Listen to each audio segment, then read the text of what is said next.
y'all. Cecile here, and welcome to Playing with Possibilities. I am here with my good friend and colleague, Christine Gautreaux. A day is off today. He's having a day off, and I will let him explain why, because he's got news when he comes back, y'all. All right, so Playing with Possibilities is where me and my friends, Ade and Christine, we talk about everything from social justice to spirituality, about being human, connecting with our ancestors, about how the things we do every day actually create our reality, and how we can intentionally work together to create our collective reality. My name is Cecile Armstrong. I am a self care and social justice facilitator. I'm the founder of the online community Inspired by Indigo, where I lead people to let go of blame, shame, and guilt, and so they can make anti racism a habit. And I will let Christine introduce herself, and then we will get started for today. Hey y'all, I'm Christine Gautreaux. I use she, her pronouns. I am a white social justice advocate who a lot of my work is at the intersection of self and community care. And how can we show up for each other and ourselves in an embodied way in order to make a difference in the world? I'm also the co host of the Women Connected in Wisdom podcast, and I am delighted to be with you. All right. So, Christine, before we get started, how about we do a little bit of belly breathing? I know I Whew. could definitely use it. Yes, please. Okay. Yes. All right. And if you are watching, whether you're watching on the replay or watching live, I'm inviting you to breathe with us. And so I'm asking you to sit up straight because you want to give your belly room to expand. Relax your tummy because you're going to be letting it just hang out there. Doesn't matter who's looking, just let it hang out. Drop your shoulders. If they're up by your ears, let them come down. Notice if you're carrying tension in your jaw, and you can wiggle it from side to side. And then close your eyes. And then gently take in a breath and let your belly expand.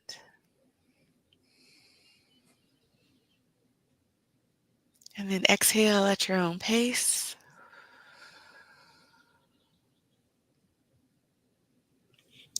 And then one more time, let's take another deep breath. And if you need to, place your hands on your belly so you can feel that your belly is expanding, that you're not breathing in your chest, you're breathing in your belly.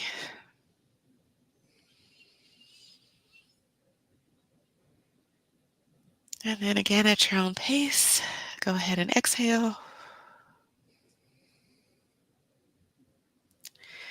And when you're ready, you can open your eyes. Now, I know I do this because I want to help other people get in their bodies, but when I do this, I'm doing it for myself too because it helps me. And so today, we had a plan, or I had a plan, that we were going to talk about body wisdom and we were going to talk about setting boundaries. And then I am finding myself feeling very emotional, and like I just need to ground myself right now with, you know, the two mass shootings that happened over the weekend. Have just It's not like it's anything new, but every time it happens, especially, it's not random. These things are not random. These things are built into our society. The people who are talking about, blaming Tucker Carlson for talking about, the great replacement theory and all this kind of stuff. This stuff isn't new. This is American history right here. This is our pattern. Our society is set up for white people to feel grievance and blame black folks for, the status of their own lives. This is what we were founded on. When we were founded with slavery, and then it turned into Jim Crow, and then it turned into the school to prison pipeline, and this is just what happens. So it's not new, but every time it happens, I feel it in my body, and I still get sad, and I still get angry. And I still wonder, what else can I do? And today, I don't feel like I can do much except for get grounded and offer a space for other people who are feeling kind of shaky to get in their body and feel secure. Does that make sense, Christine? It totally does, my friend. Like, it is devastating and heartbreaking. And like you said, it's nothing new. Mhm. But the fact that it's still happening, and now that the pandemic over and the world's opening back up, and this is some of the, the first things that are like it's it shakes the foundation, right? Mhm. And I posted something yesterday on LinkedIn. I was lifting up another woman of color's voice, and asking for leaders, especially white leaders, to take action. And Mhm. they're giving 5 points of what they could do, right? Mhm. Whew, people showing up saying, "Oh, this is making it worse. This is," and I'm like, "Wait a second. Mhm. It is justifiable to feel outrage and hurt, and it is justifiable to be angry about this. It Mhm. is not justifiable to blame the people who are talking about it. Like, No, this is it's not. not what I was like. I'm going to invite you to take a deep breath and get in your body and get really clear where your discomfort is, Mhm. right? And to Mhm. reread what was asked of you. Mhm. Nobody was saying that all white people are racist. Mm-mm. Nobody was saying like just like it is amazing to, and oof, yeah, Yeah. yes to breathing, and yes to being in our bodies, and whew, Yeah. yeah. It's the whole thing. My blog, that's coming out on Wednesday is gonna be about this, of course. And I just have so many thoughts that are going through my head every time this kind of thing happens. And so I'm like not going super deep like I can on my blog post, but just kind of touching on a bunch of different things. Touching on police, the way they were able to apprehend that guy without hurting him, you know? He just went and killed a bunch of people. They knew he had an automatic weapon, but they were able to take him in without hurting him. He wasn't shot, he wasn't killed, that he was able to walk to the car, and they handled him pretty gently. Mhm. Compare that to a black person at a traffic stop, you Right, know? This unarmed. unarmed. Hmm. Yeah. I Yeah. mean, between that and knowing that the shooting was based on race hate, you Yep. know? Not Yeah, I just mean, no, there were no there's no doubt about that, right? This right. was terrorism. This Mhm, was racial terrorism. There's mhm, no doubt about that. mhm, It's not even alleged because he live streamed it mhm. on He I wrote it can on his gun. right. He wrote it on Yeah. his gun and he live streamed it on Mhm. Twitch. And Yep. whew, And then yeah. watch how the media talks about him already. He's a Hmm. he's a teenager, you know? He's Hmm. 18, he's a teenager. How many times have you seen in 17, 18-year-old black guy get called a man, Yeah, you know? absolutely. But Right. then but then, white equals innocence, so you gotta make him younger, call him a teen, but Mm, black is automatically guilty, and we're scary, and we're older than we are, and so, call mm-mm, call the black guy a man, call the white guy a teen or a boy. There's mm-mm. just Yeah. and then the other thing is, all the outrage, you know? Yeah, there's all this outrage, but then what do you do? If Right. you're like, "Oh, There I'm needs to so be a call to outraged," action. do something, you know? Right. Well, and there are things we can do, right? We Mhm, can we can reach out to our legislatures. We can reach out to our local governments. mhm, We can have these conversations. mhm. And Yeah. the other thing that you can do, and this is on white people right here. All right, the other Hmm. thing that white people can do is talk to your friends and family. Talk to Yep. your friends and family that hold these racist, homophobic, xenophobic, um, whatever other, how they other people talk to your racist friends and family about this shit and tell Right. them that this isn't okay. Tell them it's not okay. And if you don't know how to do it, I am about to rerun my highly successful program, How to Talk to Your Racist Friends and Family, Hmm. where I give you the steps on how to do this. And, Right. the first step is to get grounded in your body. Because if you're not grounded and you don't have that foundation, the potential for you to get knocked off base and lose track and go down, the rabbit hole with somebody is so much greater than when you're grounded in your body. Well, especially when they're saying stupid stuff. I just have to say. I Girl, mean, like, I and it like, happens everywhere. I mean, because see, I mean, here's the reality: when you start to talk about this stuff, people think they control you, or they think they're smarter than you, or they think that they have more experience, and and if they hold the or highest position of power in this country, which are white men, mhm. they think they get to explain it to you. And Yeah,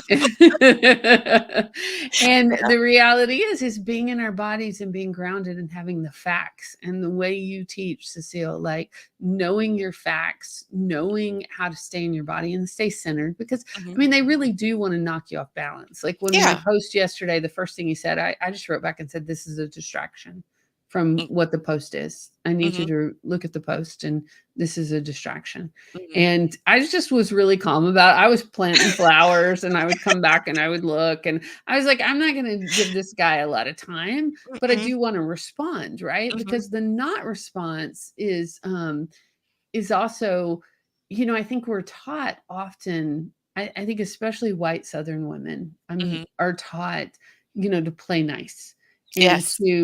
to not speak up and to Mhm, be peacemakers mhm, and y'all, like, that's oppression in itself, and mhm. it continues to hold the status quo. It And does. it's our job as white women to speak up and to say Mhm, no and to talk to the white men in our lives and who hold the power. and mhm, and not to say that we don't hold power either. That's not true. We hold power. mhm. But really to talk to everybody in our lives who holds power, including ourselves. And it's Yeah, I was like, gonna what say. can we do to make a difference here? Mhm. Because when we are silent, that It's maintains the complicit. status quo. It's Mhm, complicit. Yeah. Silence mhm. is the voice of complicity.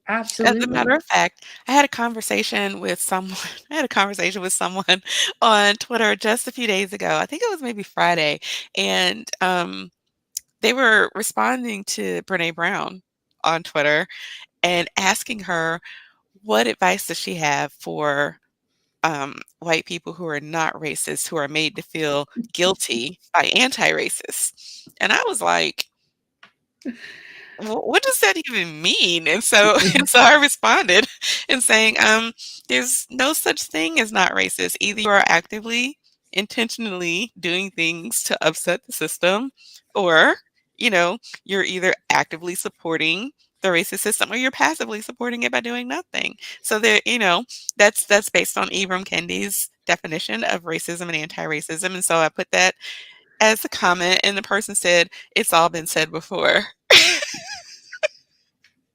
And I said my reply to that was something like, "Well, if you feel guilty for being passively supportive of racism, then how is that the fault of people who are anti-racist?" And they Right? said they didn't feel guilty, and I'm like, "Then I don't understand your first comment about shame." Right? Because why are we even having this discussion, Right, right? right. Well, that's like this guy that was trolling me yesterday. Like it felt like, I mean, I think you and Eddie and I've had this discussion before. When you get a charge around something, Mhm, I mean, all my teachers have always taught me when you get a charge around something, the first thing you do is you look inside and be like, mhm, okay, where is this coming from? Right? mhm. And charges aren't always bad things, right? No, But you wanna check in with yourself, like mhm. before you lash out or post something on the internet. But maybe a higher level of advancement than we have going on here. I may give people a more benefit than I should, but yeah, like check in with yourself and like where Mhm, is my discomfort? Like what you teach about being in our bodies and what mhm, I teach about being embodied and being able to identify, okay, where is this living within me? mhm, What is the story I'm telling myself? What have I been taught through history or not taught? mhm, What do I need to undo? Is like you say, what mhm. work do we need to undo here? And then the thing you say about, "Is this even mine? Is it Right? mine or is it Right? somebody else's?" Well, and especially when these big things happen in the world, I think they're all of ours in one regard, Yep. right? Mhm, And for people who are really empathic and for people who are in the midst of this, it can feel really overwhelming Mhm. because it is the collective grief, right? It's a collective trauma, it's a collective grief. Yeah. And being able, when I was thinking about our conversation today and I was thinking about listening to our bodies and what we need for boundaries, especially people of color this week, Oh, yeah. Mhm. taking care Mhm. and taking the time off you need or the, Mhm. yeah, And claiming your power to say, "No, you don't wanna talk about it."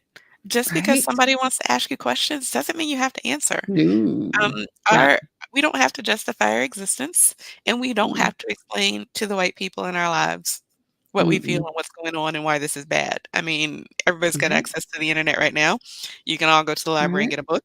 You can read the newspaper, and you'll get those answers. So if you're a white person and you're wanting to know, say, "I don't completely understand." Let me just say, if you're saying that as a way to start a conversation, you're placing an emotional burden on Black Hmm. people and other people of color. Yeah. That's not the thing to do. If you really are trying to make a connection, then say, "How are you feeling? Is there anything I can do to help?" Don't ask people to explain stuff to you that you can find out on your own.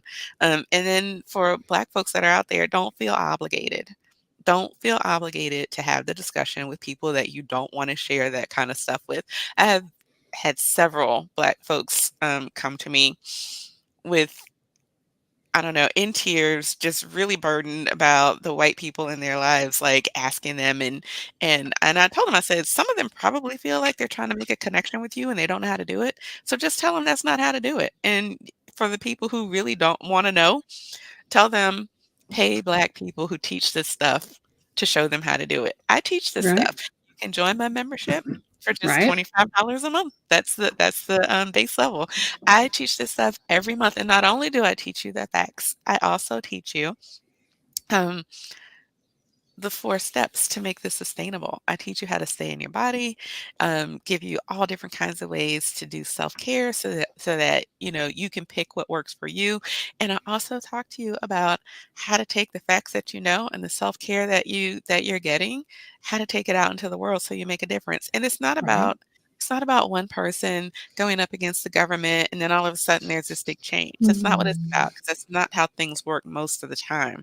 It's about taking baby steps. It's about making a commitment to being different, to calling things out, in your daily life, doing, 1 or 2 things a day differently that are gonna become a habit and are gonna change how you are in the world. And maybe that sparks something where you do wanna go and take on the government. But, the actual change that people go through and the changes that people make really seem kinda small. But what I know is that small changes can make a huge difference. If everybody made one small change, in a day, that would make all the difference in the world. But when people let fear stop them, or they let, you know, the force of somebody else's hate stop them, or they're afraid that their family is gonna look at them sideways, or the junior league is not going to want you at the table because you talked about it. That's the kind of stuff that allows this kind of hatred and oppression to flourish and blossom and keep going. It's the people who say, "You know what? I'm not going to stand for it this time. I'm going to be like, look, y'all, this is not cool. I don't like it." Mhm. It takes one Mhm. person saying that, or it takes one person recognizing that, you know what? I've been saying some casually racist shit and I need to stop. I don't really believe it. I say it to fit in. And even if I'm not ready to tell somebody else, stop it, I'm going to stop saying it because I know it's not right. Mhm. I don't have to say that kind of stuff to fit in. That is a small step. Mhm. Mhm. Well, and also supporting, people in your work environment, like supporting your colleagues Mhm. of color and finding ways to be true allies Yes. and not just performative, like finding ways to be allies and accomplices, Mhm. especially, there's always this debate on LinkedIn about is this for work? Yeah, It's for yeah, everything. It's for it's for everything because 'cause we're everything. Black everywhere, so it's for Right? everything. Alright, and speaking about allyship, I'm actually working on a unit for Inspired by Indigo right now where I'm talking about, do we really want allies or do we want people to stand in solidarity? Because Mm. allyship is like I can show up and support you, whereas solidarity is I'm in this with you. Ooh, I like that. I like Yeah. that difference in languaging. I mean, I Mhm. know it's been a topic the last several couple of years in the field, like, Mhm. allies, accomplices, or, Yeah. but I like that the solidarity Mhm. and, you know, yes, to me, language is really important. And for Mhm. somebody who is just starting out in this work or just starting to realize their piece in it, I'm like, Mhm. don't let the words trip you up. Like, Oh, no. Mm. learn what you need to learn and show up and Mhm. ask questions. Mhm. Not putting undue burden on our friends of color. Ask either pay them for their work or ask Mhm. your white folks who are doing this work. Like, do Mhm. not. Um, but I just And think when you trip up, let me just say this, when you're yeah, learning new stuff, you always mess up. So, right. when you mess up, don't let it stop you, all right? Right? Yeah. Babies don't stop when they're learning how to walk, right? They fall, they get back up. When you're in Yeah. school, you don't have the option you don't have the option to just say, "I'm not gonna learn it," unless you're gonna drop out, right? But most of us go ahead and Right. graduate, and this is the Right? same thing. It's hard, it's emotional, and Black folks don't have a choice whether or not we deal with it, you Right. know? And Right. white folks don't have a choice whether or not they're actually upholding or fighting it. You're either doing it or you're not. So make it intentional. Absolutely. Well, and Mhm, that's what I love about both our work, Cecile, is we talk about getting folks in their body because it is uncomfortable, mhm, y'all. It's I mean, this is hate is uncomfortable. Like this violence is like this provokes strong emotion, right? It is because it's not okay. mhm. And what do we have to tell ourselves or distract ourselves by in the world to where we think it's okay, where we Right, think we don't need to be talking about this on a Monday morning. right. Like, Or where we think that that's other people, or we think whew, that somebody was radicalized by some other country, or we think this is, oh my gosh, I can't stand this. This is not who we are as Americans. Yes, it is. This is us. right? Mhm, Yeah. It is, yeah. It is a little nuts. I was one of my friends posted yesterday about the statistics. It was just heartbreaking. Not surprising, but I was going to try to pull it up. mhm. Uh, what breaks my heart, I mean, one of the gifts I think of the pandemic was our mass shootings went down Yeah, because, because nobody was out.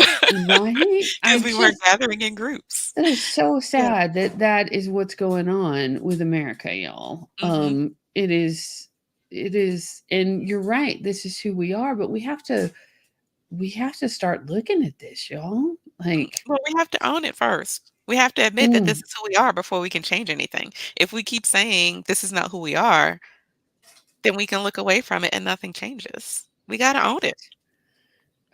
yeah.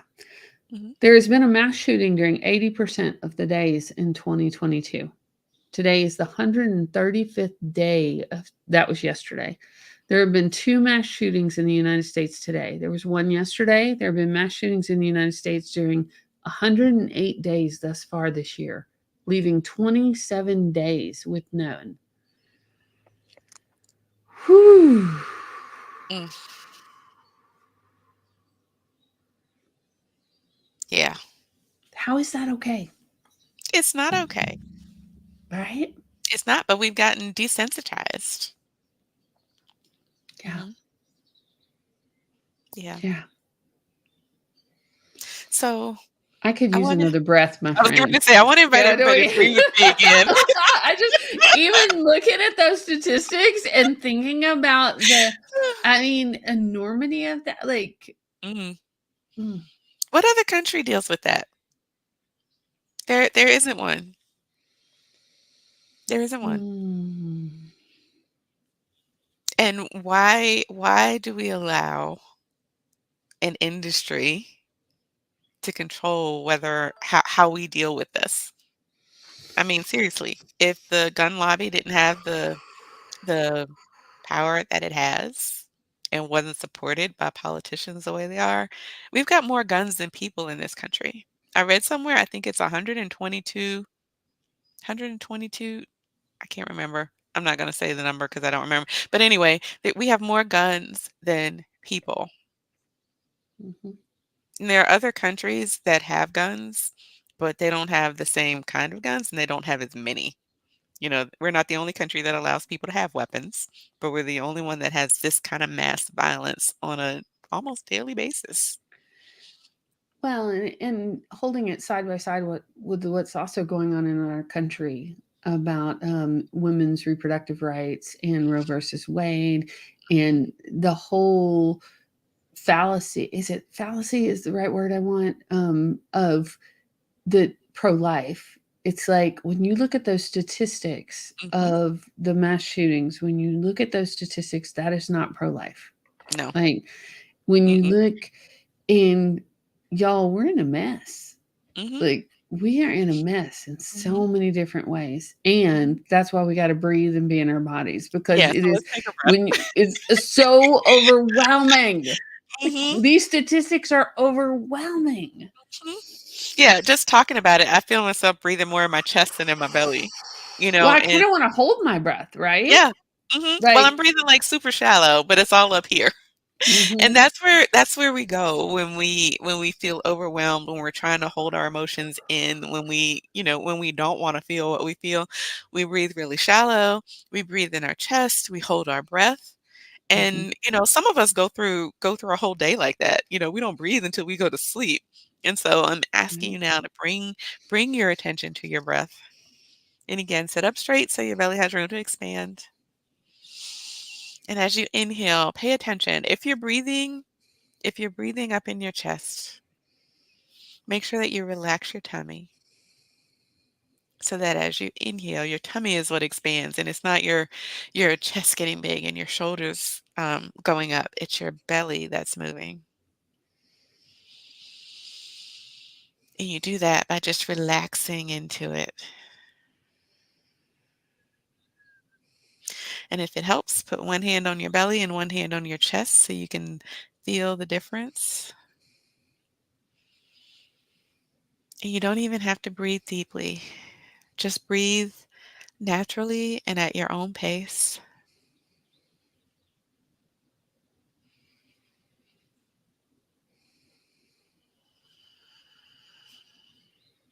And notice how, as you breathe into your belly, as you do this diaphragmatic breathing, that you feel your body a whole lot more. You might even tap into your emotions right away. It might not happen right away, but it might. And whatever it is that you're feeling, whatever is coming up for you as you breathe through your belly, just let it happen. I mean, don't fight it, because if you fight it and you go back to breathing in your chest, then all you're doing is repressing it for it to come out later. So just breathe through your belly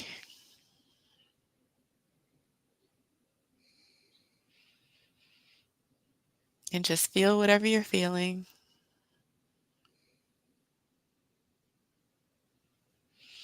If you can identify it, that's great. And if you can't identify it, that's okay. You don't have to.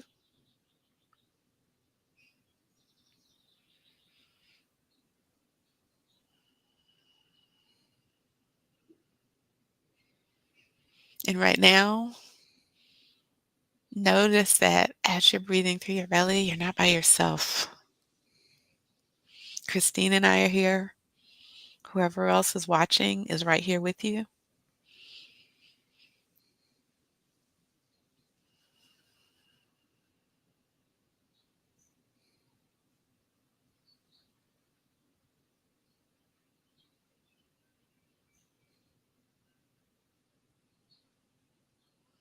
All right, we're going to do one more breath together. Make this one a deep breath. Breathe in. And then exhale at your own pace.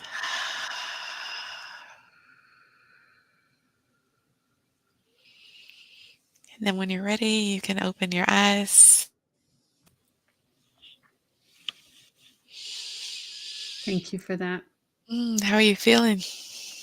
More grounded and centered for sure. Mhm, And, I know often when we're breathing or meditating, you try not to let thoughts come in, but, my action items were coming in. And for me, that's always a good thing. Like when I'm grounded in my body, then I know the next incremental step to take. Right. mhm, mhm, And I was thinking as we were breathing about, I know I was listening to John Oliver, and he was talking about. I know people don't want to be asked again to vote and check your voter registration, but y'all check your voter seriously. registration and Mhm, vote your values. mhm, And it's not a perfect system; it's a broken system, but it's the system we currently have. mhm. So we need to participate in that. So that Yes. was what, as I was breathing and getting grounded, I was like, all right, what is the incremental step I can take today? Yeah. What is the we have early voting where I'm at. I'm in Mhm. Georgia. And so I need to go early vote. So Yeah. yeah. I vote early every time I can.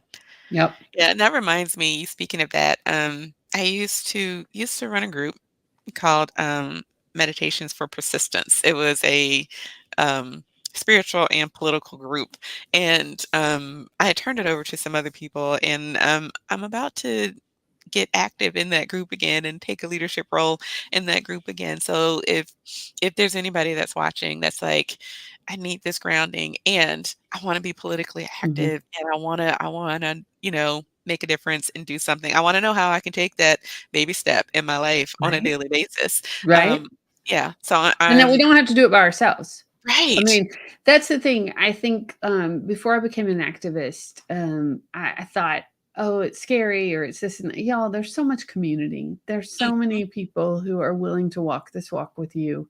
mhm. And you don't have to do it by yourself. No. That's what community care is about. So Mhm.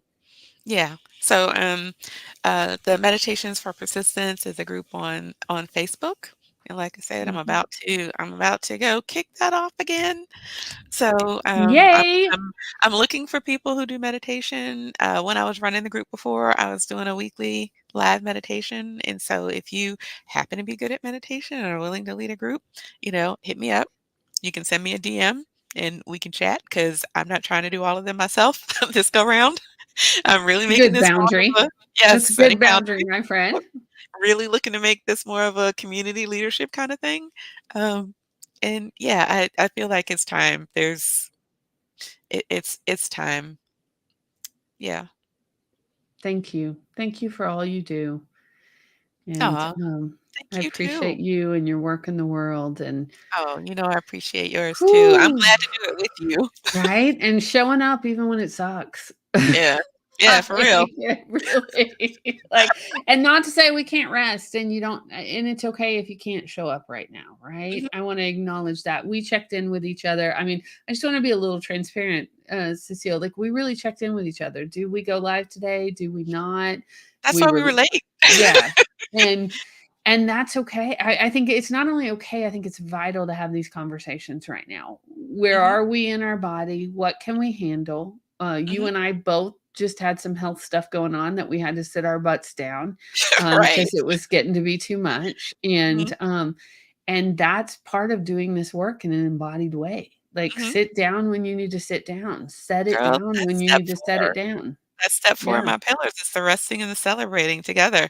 That Right. rest is essential because if you don't rest when you need to, you're gonna burn out, Right. and then you're not any good to yourself or anybody else. Right. You gotta get that rest in and know that when you take a break, there's millions Mm, of other people that are out there that are still right. doing the work, so we can tap out, Yeah. and then we come back in so somebody else can go rest. But that's the vital part. We gotta come back in, Mhm. especially if you're white people and you have the choice, Yeah, right? You have to yeah. pick it back up again. Mhm. And, Yeah, it's a pause, not a quit. right? Right? And that's hard sometimes. Like, Mhm. I think in our society, it's often, like all or nothing, Right. right? And that first of all is not sustainable, and second of all, it's not helpful. So Yeah, yeah. Yeah. Okay. Well, thank you so much for joining us today. If you have questions or comments, feel free to leave a question or a comment, whichever platform you're watching on. And we will see you next week. And I'm sending y'all off with fierce love. We need it now. Fierce love to all of y'all. more than ever. Hmm